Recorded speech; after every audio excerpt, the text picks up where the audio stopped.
Hello, everyone. I'm happy to be back with a young person who's more than just a young Indian. She's a researcher in economics and public policy. Right now, we have with us Shreoshee Mukherjee. Let's listen to her. Over to you, Shreoshee. All right. Thank you so much, Dr. Mathur, for the invitation to this Vidped. Um, until recently, I was working as a doctoral researcher on mathematical models to assess the cost effectiveness of public health biomedical interventions, especially in HIV prevention. My academic background is a Bachelor's of Science in Economics, Mathematics, and Statistics, and then I studied Master's in Public Policy. And then I worked with a number of economists on different kinds of projects, right from labor market economics to study wage dynamics of uh, daily wage agricultural laborers to studying HIV prevention in a stepped wedge clinical trial. And I ended up as working as a doctoral researcher within a virus science plus public health department at Erasmus University Medical Center, Rotterdam in the Netherlands. So I was operating between different disciplines, which has been both exciting and challenging.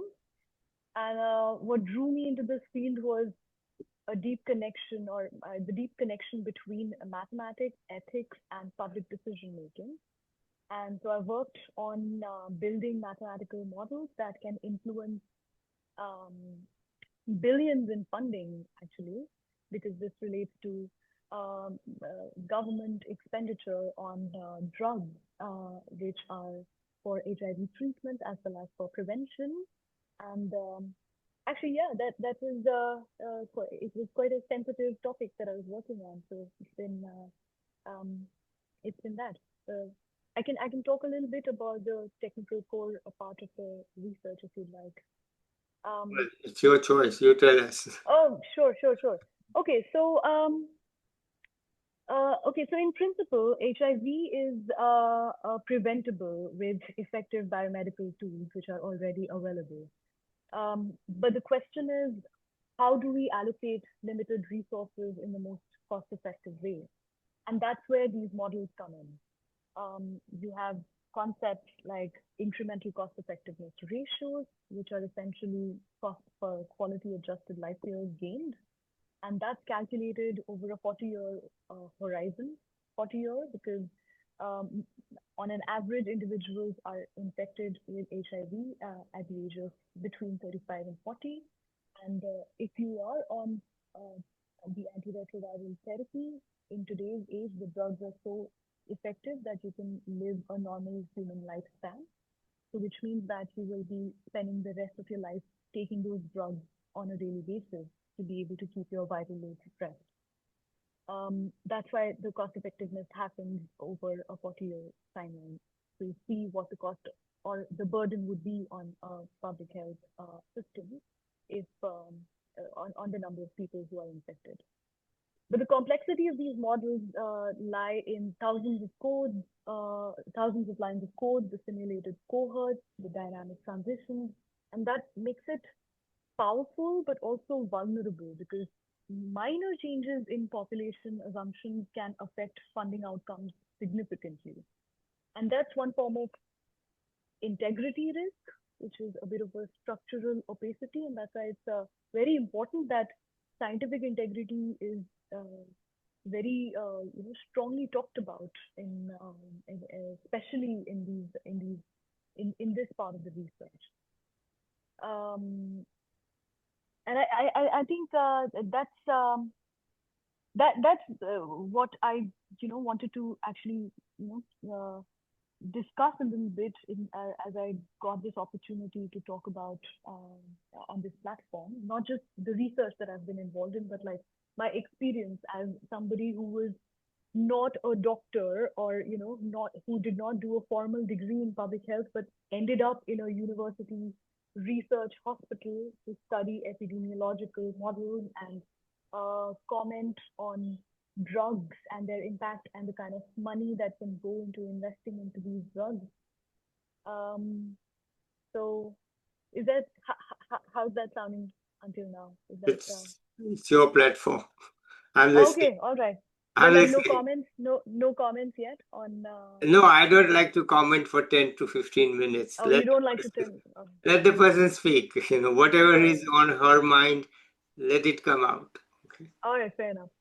Well, Yeah. so something that I've observed and experienced is that how knowledge is often gate kept, not based on the strength of ideas, but on the credentials and even class or discipline that the person belongs to. And if you don't have the right background, say a medical degree from an elite institution, your insights, even if they're sound, they'll be treated with a bit of a suspicion. And this is not just an anecdotal experience, but there's theoretical knowledge to back it up. Because Bourdieu talked about cultural capital, the idea that knowledge is socially valued based on who holds it. And that resonated deeply with my experience while doing epidemic modeling or mathematical modeling in this work because in this field because I felt it was a bit difficult to convince people that without being a doctor, I am commenting on a public health issue, although I'm not an HIV doctor, but I understand numbers and I understand data and I understand how the but so there'd be always suspicion on like you don't understand the biological mechanisms because you're not a pharmacologist or you're not a virologist, but just being able to bring that credibility that despite being a public policy person, I actually can understand results from clinical trials and the numbers that I present on the economic feasibility of drugs can actually should actually mean something was was a bit of a struggle is what I'd say. So this subtle gatekeeping through doubt, exclusion, um, it silences I think many capable voices, and that's where I think I had the complexity in terms of like the aspect of scientific integrity, not in terms of data, but like just the relationships that I've formed during this period in my journey, which has been difficult decisions that I've had to make in collaborating with individuals who offered academic opportunities, but there were certain there was tension, and those situations are not always black and white because you know how hierarchical academia can be, and you're torn between gratitude and discomfort, between ambition, and, you know, some uh, yeah trauma, and the institutional response usually prioritizes stability over the concept of justice Mm, because nobody really believes in justice. mm, I don't know if anybody really believes in justice. mm, So when power, dependence, and gatekeeping they intersect, it's easy for scientific integrity to become narrowly defined. As long as the numbers are clean, everything else is overlooked. But I think scientific integrity must include emotional safety, respectful mentorship, ethical boundaries, mm, not just accurate models. mm. But despite all of this, I think I still believe like there's a lot of promise in scientific research, and I've had the privilege of learning very cutting edge scientific methods with people that I've worked with so far, collaborating with global teams, contributing to HIV prevention modeling, Yeah. um, and yeah, that's I think that's all I have in my head that I wanted to get out. But I'd Okay. really like a Well, little bit of dialogue now so that I okay. can So, okay. expound on some of these Right. ideas. I think your point is well recognized that the who counts as much as the what. What you are going to Yeah, say depends on uh, the reception it get depends upon who's saying it.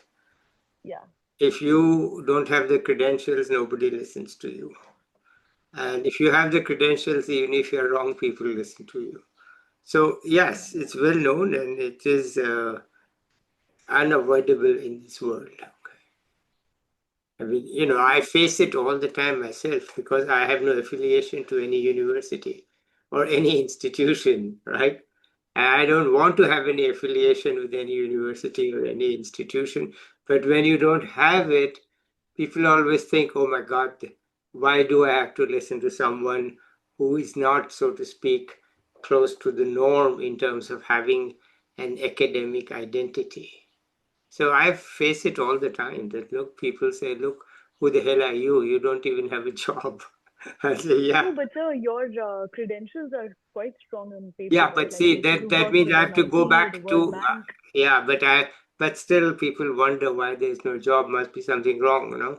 So yes, you do face it and you do have that issue, especially if you try to publish op-eds in newspapers.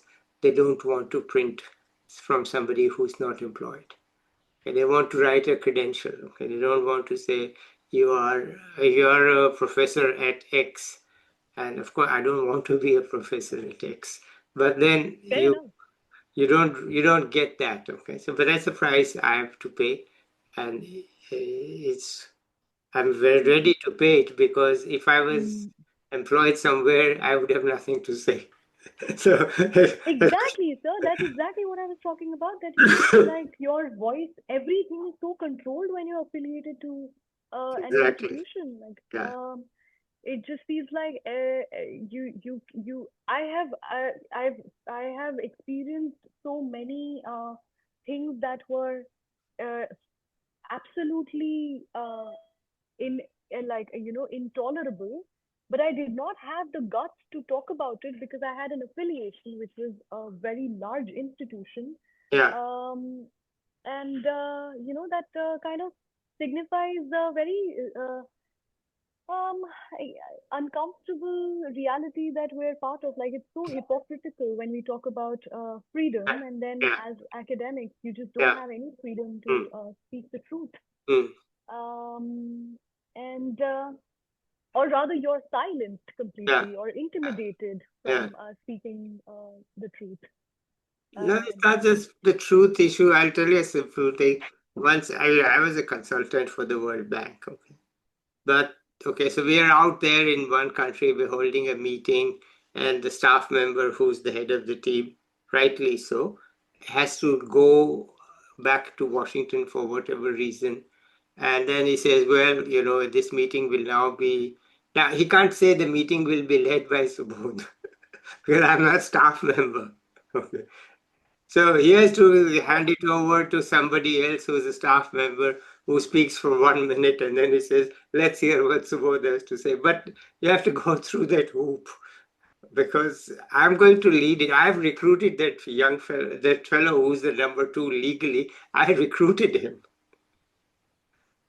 But then I'm not legally entitled to speak for the World Bank outside the World Bank.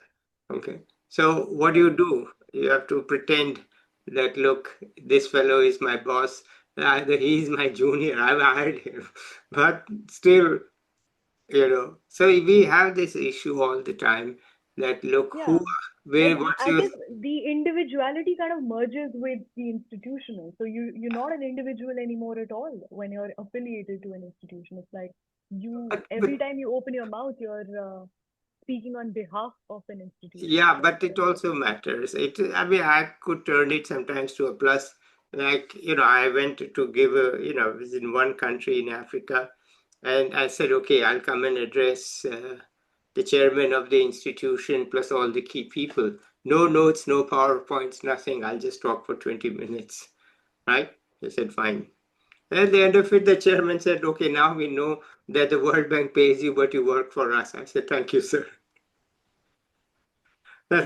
So I had the flexibility of being able to convince the clients that yes, the World Bank pays me, but I work for you.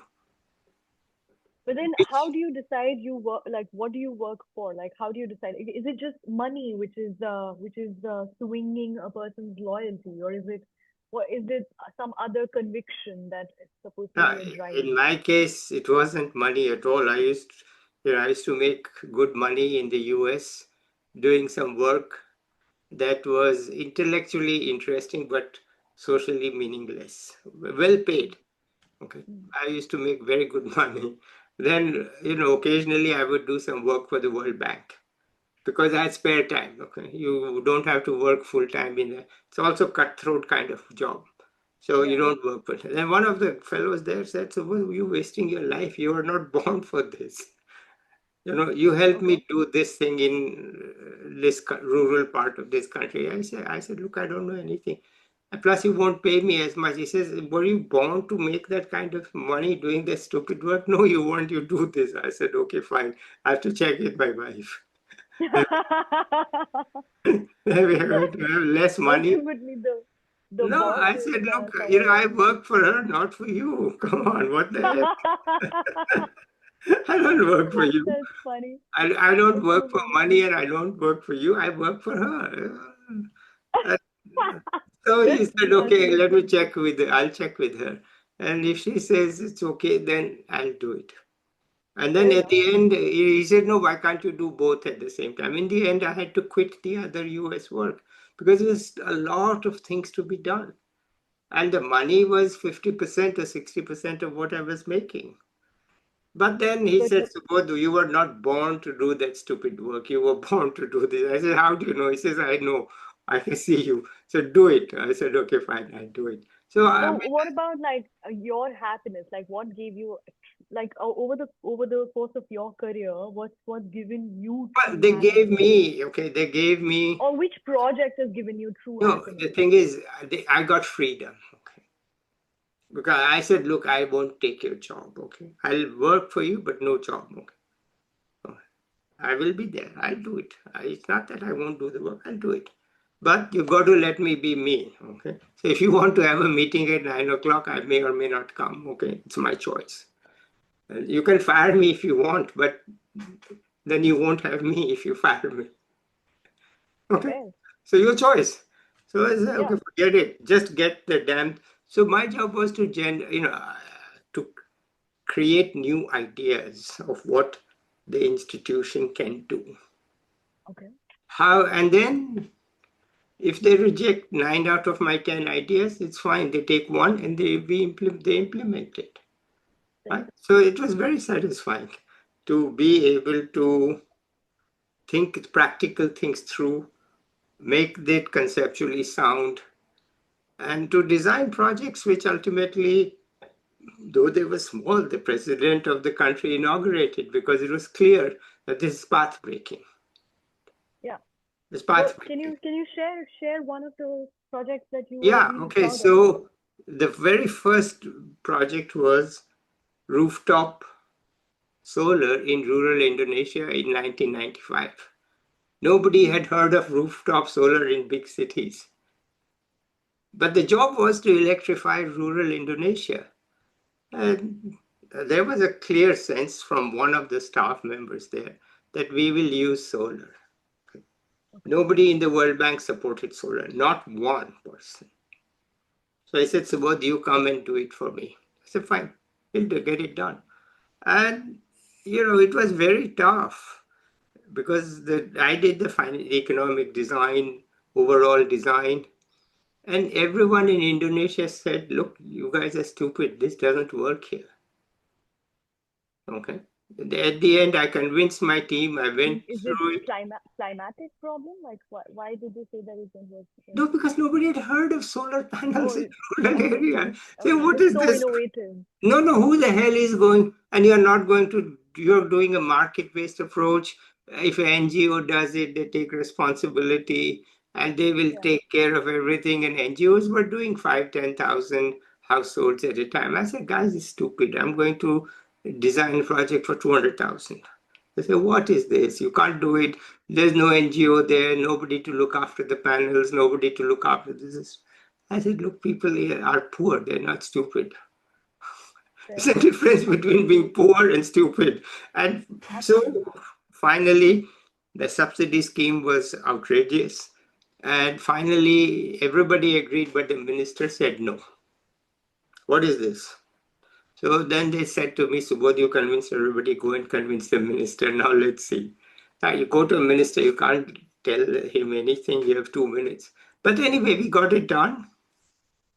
And we got the grant money from an institution where normally, the amount of money was small enough that the staff could say yes or no.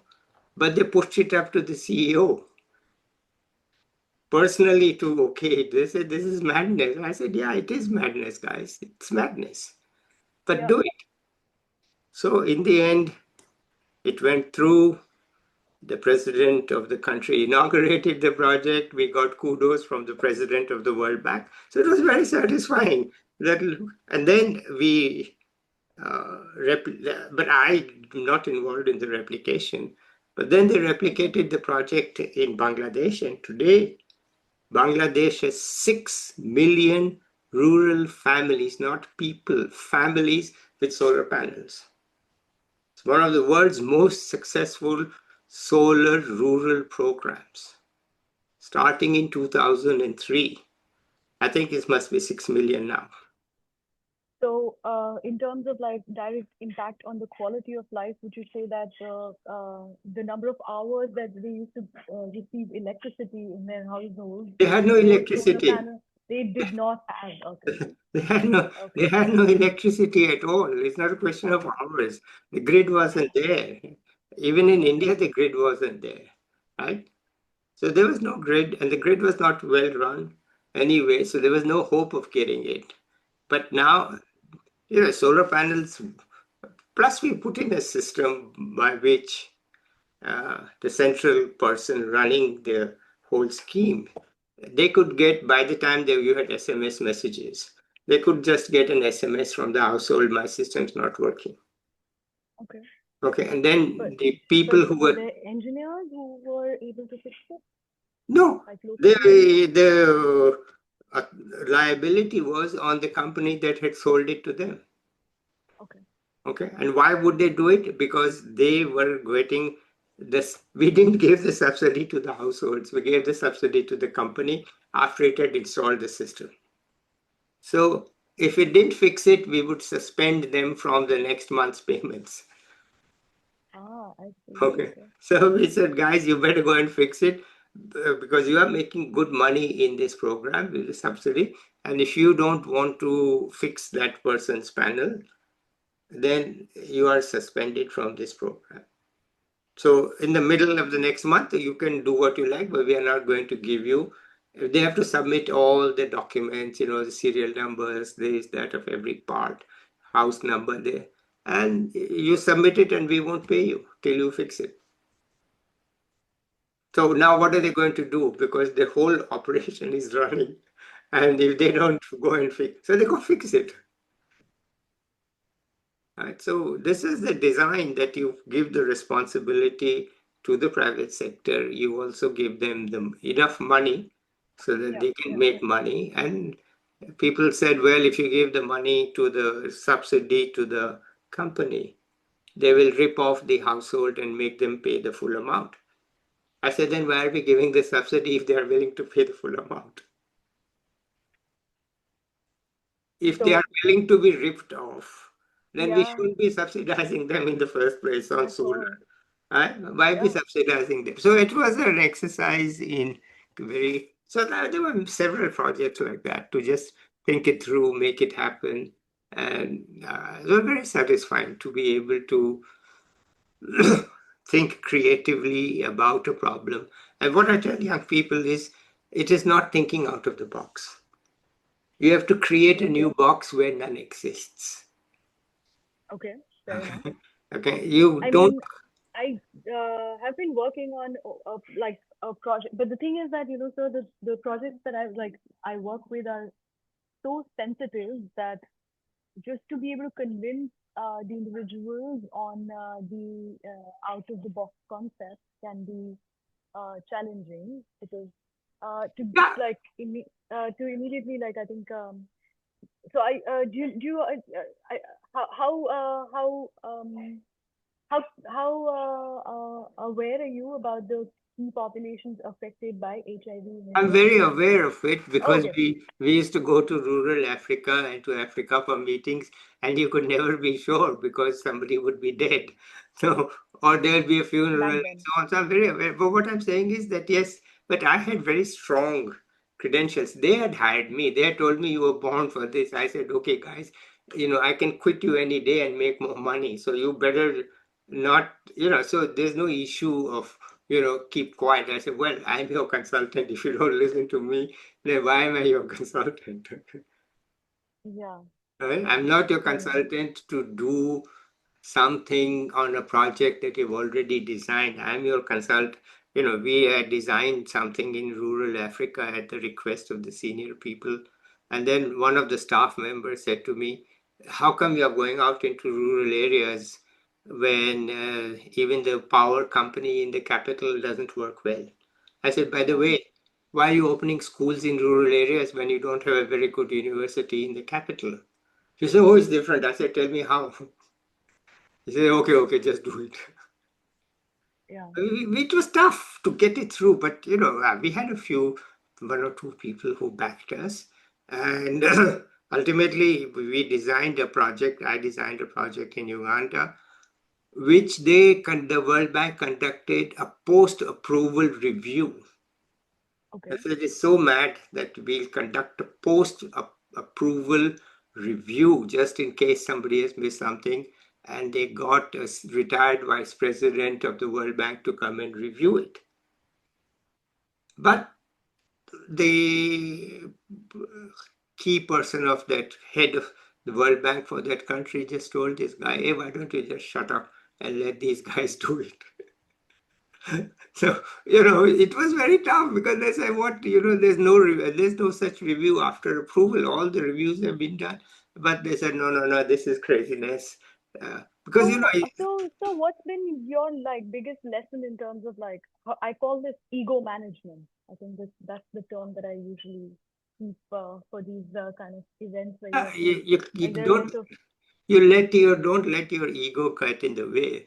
You stand behind like your not ideas. yours, like people who are in power who are Yeah, probably, but they are ultimately you wear them down with your ideas. You boil it down into very simple language, and if they oppose it, fine, let them oppose it. But you have very simple language to explain what you want to do, and you are able to get it done. Otherwise, the people say, they say you're mad. Doesn't work.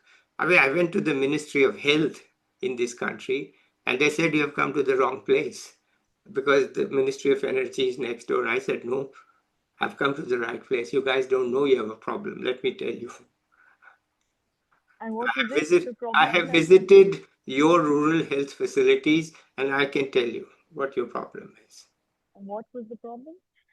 I say you can't even run your fridge in which you are keeping the children's vaccines because So the you fridges don't are have out of solar stock. panels, You don't have a cold chain. cold You chain. That's don't. fair, fair You enough. don't have a cold chain down in the villages, and half the vaccines are going bad because the cold Yeah, chain, has very rigid standards, and yeah, you don't have a cold chain, reliable yeah. We cold chain. during COVID, we couldn't get the vaccines which required -80 degrees of freezing temperatures because we didn't have cold chains. Right. So I say So, you guys, what's been the response of the government when you've they agreed. I taken said, it? fine, we'll put solar panels on your rural clinics. Plus, we will get you what the WHO calls as a solar fridge, and those things work. So you'll have a cold chain. Simple. And did it work? Yes, The yes, it So you works. were able to implement Of a course. cold chain facility? Yeah, definitely. Okay, Definitely. which parts of the country? I'm talking about Uganda. I said, they said, which part? Oh, oh, I thought India. You talk about India. Okay, not India. I How said, about Uganda. India, sir? What about Look, innovations in India is India? too hard to deal with for me. Well, I'm doing, no, but I am doing some things which I will discuss with you offline Okay, in okay, India, which are very much on the ground. but then that's not in the role of a consultant to the World Bank. That's fine. That's fine. Okay, As I'll an tell you. individual with an individual conviction, the I'll tell topics you. that you're No, driving. okay. So I'll tell you that offline. I don't want to.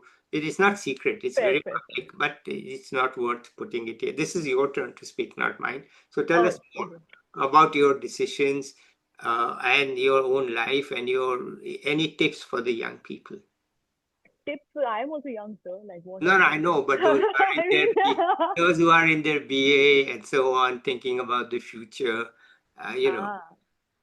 ah, I don't know, live and learn, I guess. I mean, I don't know. You figure out your own path. Just be confident about what you want to do, and don't be scared about choosing the road less taken, as Robert Frost said. And I think it's important that people have a very interdisciplinary openness Okay, to things, because now I think with the advent of artificial intelligence, what we're seeing is that we're not just we have to stop thinking in silos, absolutely, because AI beat us to it. So AI can talk about everything. So to be able to critique alongside AI, to be able to think along with artificial intelligence, instead of monitoring and policing people that, hey, why did is that written by you or by AI? I think instead of that, it's important that individuals are constantly thinking mm, with AI. And for that, it's important that people have interdisciplinary openness, more space for diverse voices, and systems that support, not punish those who raise uncomfortable truths. If there is something which is not compliant, or which is uncomfortable to hear, or is melancholic, for instance, it's not successful, that that needs to be given adequate space, because that is a key marker, key indicator of opportunities to learn. okay, So wonderful. yeah, yeah, I do want to talk to you offline since you asked me the question. So let's end it yeah. here, and I'll be Okay. back with another expert or a young person. Till then, bye everybody. All right.